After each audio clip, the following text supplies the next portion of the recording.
နေ့မှာတော့ Edit Stand ကနေပြီးတော့ဒီဇိုင်းလုံးမှာရှိတဲ့ GB လေးစုပြီးတော့ GB day လေးလုပ်ပေးမယ်ဗျနောက်ထပ်တစ်ခုမြစ်တာရက်ခံချင်တာကတော့ကျွန်တော်တို့ TikTok မှာ reply ပြန်တာနောက်ကျတာတို့စာမဖြေပြစ်တာတို့ကကြောက်ကျွန်တော် keyword တွေနဲ့ထိရင်အကောင့်က ban ခံရလို့ဗျအဲ့တော့ကျွန်တော် Telegram channel link လေးပေးထားမယ်ဖုန်းနံပါတ်လေးပေးထားမယ်အဲ့တော့ကျွန်တော်ဆက်သွယ်လို့ရတယ်ဒီမှာကတော့အခု9လေးတွေပြမယ်ဗျချက်လောက်ကြည့်လိုက်ပါဒါကျွန်တော်တို့ဆိုင်မှာရှိတဲ့ GB share လေးတွေနေထားလေးရှိုးဗျာ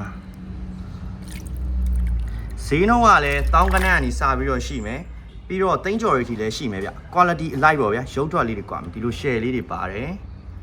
ဒီလိုမျိုးလေးတွေပါတယ်တကောင်ချင်းစီရိုက်ပြပေးမယ်ဘရိုတို့ကြိုက်တဲ့ငါးလေးရှိရင်ဈေးနှုန်းလေးမေးလို့ရတယ်ဗျ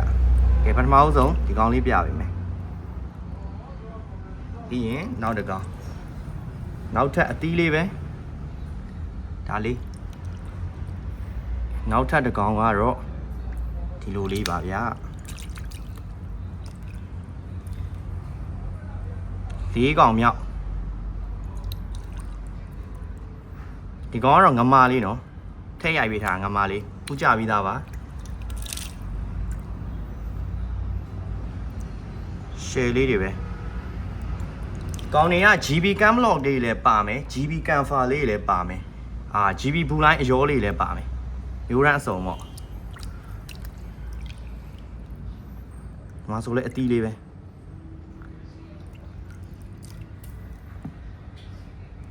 ဒါကတော့ GB canfa လေးအကုန်ကျွတ်သွားခေါင်းမှာပဲကြံခဲ့ဒီ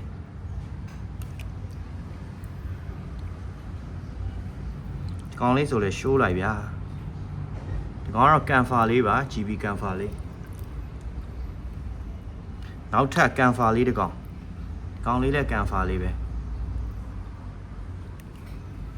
ကောင်ကတော့ GB cam log ဗျဒါမဲ့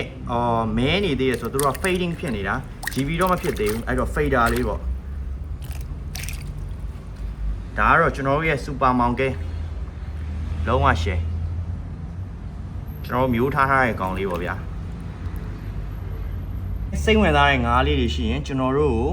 Telegram နဲ့ဖုန်းဆက်ပြီးတော့လည်းမေးလို့ရတယ် Telegram မှာတော့ကျွန်တော်ပုံပို့ရတာအဆင်ပြေတဲ့အတွက်ကြောင့်မို့လို့ပို့ပြီးတော့ active ဖြစ်ပါတယ်ဗျအားလုံးပဲ thank you ပါ